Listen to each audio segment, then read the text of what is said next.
사무엘상 17장 45절에서 49절까지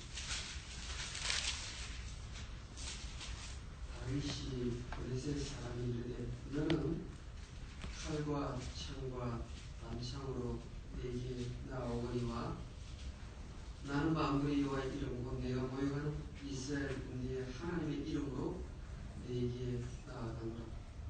오늘 여호와께서 너를 내 손에 넘기시니 내가 너를 쳐서 내 목을 베고 블레셋 군대의 시체를 오늘 공중에서와 땅에 들짐승에게 주어 온 땅으로 이스라엘에 하나님이 계신 줄 알게 하였고 또 여호와의 구원하심이 칼과 창에 있지 아니함을 이 무리에게 알게 하리라. 전쟁은 여호와께 속한 것이니 그가 너희를 우리 손에 넘기시리라. 블레셋 사람이 일어나 다윗에게 마주 가까이 올 때 다윗이 블레셋 사람을 향하여 빨리 달리며 손을 주머니에 넣어 돌을 가지고 무게로 던져 블레셋 사람의 이마를 치매 돌이 그 이마에 박히니 땅에 엎드러지니라. 아멘. 기도드리겠습니다. 하나님 아버지, 연약할 때마다 찾아오셔서 세워주시고 감사합니다. 하나님의 은혜를 생각하면 감사하는 마음이 많지만 우리 자신의 속을 들여다보면 너무나 추한 것이 많아서 풀죽은 모습을 할 때가 한두 번이 아니면 주님이 하십니다.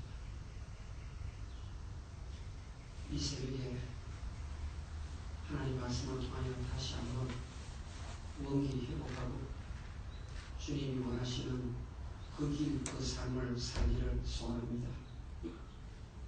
말씀의 깨달음이 풍성할 수 있도록 성령께서 놀랍도록 찾아오시고 간섭해 주시옵소서. 예수님의 이름으로 기도합니다. 오늘 아침은 엘라 올장이라는 제목으로 하나님 말씀을 생각해 보겠습니다.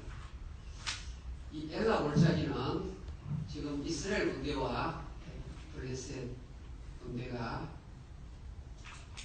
대치 중인 장소예요. 전쟁하는 곳입니다. 피리린내가 기다리는 곳입니다. 칼과 창이 번득이는 곳입니다. 상대를 죽여야만 승리를 얻을 수 있는 그런 곳입니다. 그런데 지금 현재 전세는 이스라엘이 아주 불리합니다. 왜냐하면 골리앗이 나와서 1대1로 맞짱을 뜨자 그렇게 큰 목소리로 고함을 치고 있었기 때문입니다.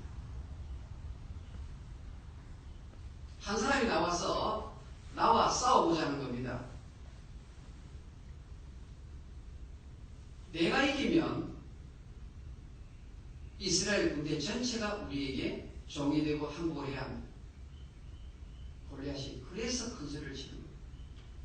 그런데 너희들을 장수 한 사람이 나와서 나를 이기면 우리가 너희의 종이 되겠다고 말합니다.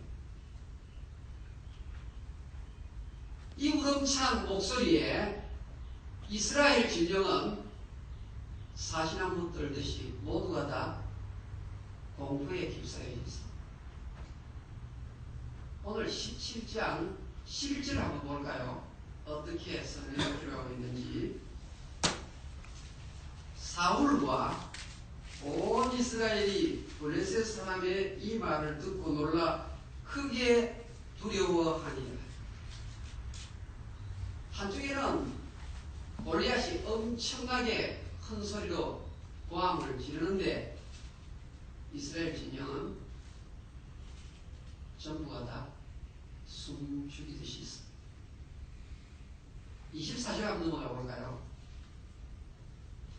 이스라엘 모든 사람이 그 사람을 보고 심히 두려워하여 그 앞에서 도망하며, 여러분 짐작할 수 있습니까? 전세가 지금 아주 불리한 상황입니다. 이런 상황 속에 빠져 있을 때 다윗이 등장합니다. 다윗은 8째 중에 막내인데 위로 형 셋이 이미 전쟁터에 나와 있습니다. 아버지가 도시락을 준비해서 형의 안부를 한번 살펴보고 오느라, 요즘 말하면 면회 신청을 한 것이죠. 근데 다윗의 눈에 오늘 이 장면이 보이는 것입니다.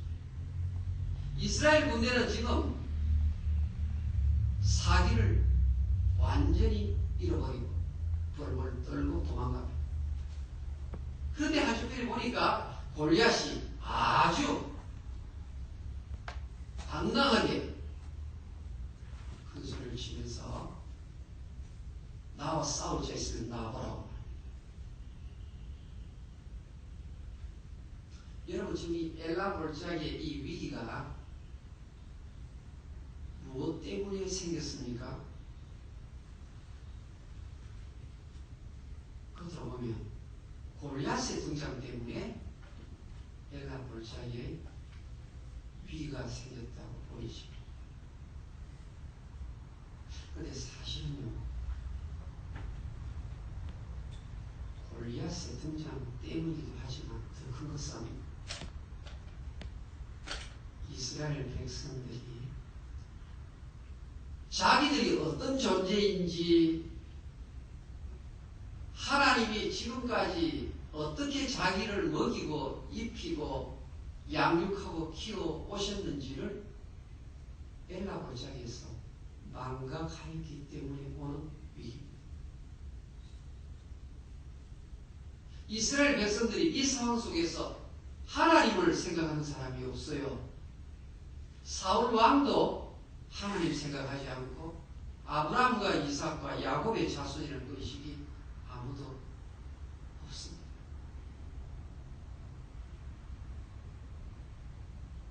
이스라엘 백성들이 어려운 상황을 만나니까 자기들의 아이덴티티를 잊어버렸습니다. 시간이 흘러가면서 하나님의 그 엄청난 능력을 완전히 잊어버리고 말았습니다. 오늘 아침 불렀던 386장 찬송이 어떤 찬송입니까? 만세반석 열린 곳에 어떻게 해요? 내가 들어간다고 그러죠. 원수 마귀가 우리한테 대해서 힘을 쓸 수가 없어요. 사실은 만세반석 열린 곳에 내가 이미 예수님 의지하는 순간 그 속에 피해 있는 자들이란 말이에요.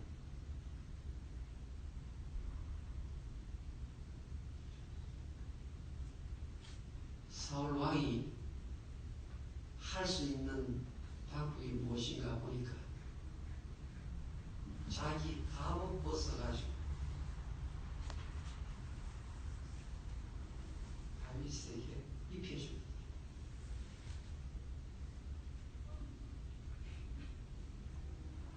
여러분, 지금 사울 왕이 앞으로 나서지를 못해요. 왜냐하면 사울 왕도 성경에 보니까 보통 사람보다 어깨 위로 키가 그리 큰 사람이에요. 그런데 골리앗 앞에는 사울 왕의 그 큰 키가 의미가 없는 것입니다.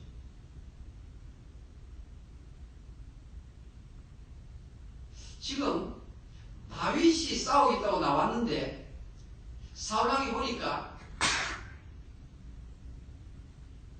안 되겠어요. 다윗이 싸워서 이길 승산이 보이지 않는 거예요. 그래도 다윗이 워낙 하나님 의지하고 믿음 충만한 모습을 보니까 조금씩 사울 왕이 마음이 열린 것을 볼 수 있습니다. 그래도 믿는 구석이 조금 있으니까 다윗을 보내는 거예요. 그 전까지만 하더라도, 믿음으로 무장한 다윗을 보기 전까지만 하더라도 사울 왕도 완전히 불신자와 똑같은 모습으로 성경이 기록. 하나님 생각도 안 해요. 기껏해서 믿음 붙잡았는데 방법이 무엇인가 하면 왕이 입던 갑옷을 주는 거예요. 여러분, 이스라엘 전체에서 왕이 입는 갑옷 오직 특수 제작한 갑옷이.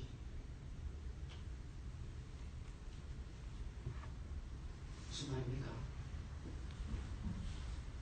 이 정도의 백이면, 이 정도의 돈줄이면 그래도 골리앗하고 싸워 볼만하다 생각할 것입니다.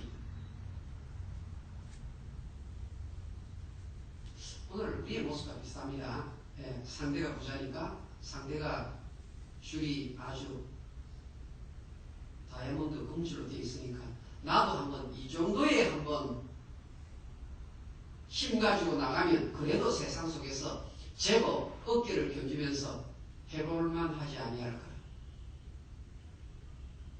여러분, 똑같은 사람인데 어떤 사람은 물에서 뜨고 어떤 사람은 물에서 가라앉습니다. 분명히 사람이 똑같은 사람이에요. 그런데 한 사람은 물에서 뜨고 한 사람은 가라앉아요. 욕조에서 있을 때는 차이가 안 납니다. 그런데 바다의 파도를 만날 때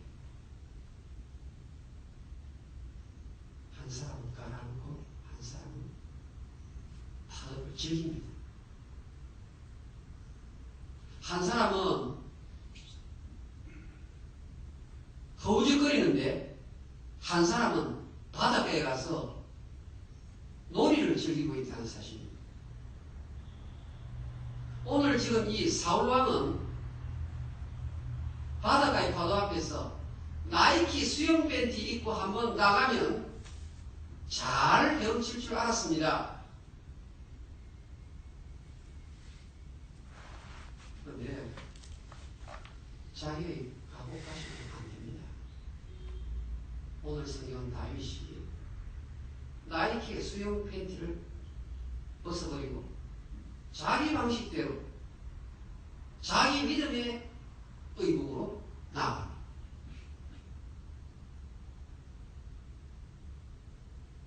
너는 칼과 창과 관창으로 네게 나아오니. 여러분, 여기 이 45절의 말씀은 생각보다 많은 사람들이 신자라고 하면서 칼과 창과 단창으로 이 세상과 싸워보겠다고 나가는 자들이 많습니다. 다윗은 그것을 일축해버립니다. 칼과 창과 단창으로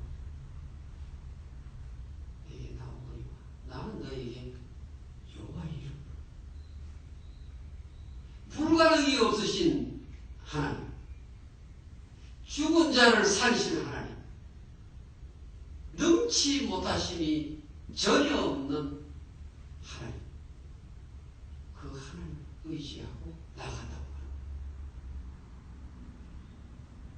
그러면서 47절에 보면 전쟁은 여호와께 속한 것이라고 합니다.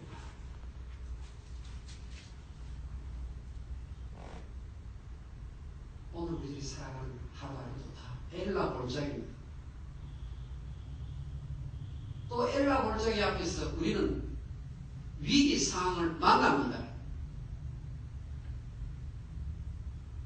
그런데 주의 말씀 의지하여 깊은 곳에 그물을 던져 우리 찬양하자. 전쟁터에서 차도를 죽는다고 머리 숙이면 그거는 적의 표적이 되어서 죽습니다. 실제 유진 피터슨의 이 부분에 대한 영어 성경을 보면 다윗은 고개를 숙여서 시내가에서 매끄러운 돌 5을 줍고 있다고 표현하고 있습니다. 그런데 이 다윗 앞에 골리앗이 엄청난 용맹한 기세로 온통 무기로 무장하고 달려왔고 다윗도 달려나갔는데 조금 있다가 그 육중한 덩치를 가졌던 골리앗이 쿵 하고 쓰러집니다.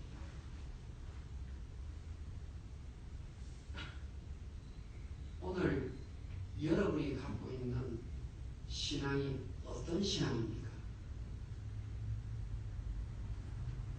오늘 내가 무엇으로 무장하고 신앙생활을 하고 있습니다. 내가 말하는 그 믿음이 과연 어떤 믿음입니까?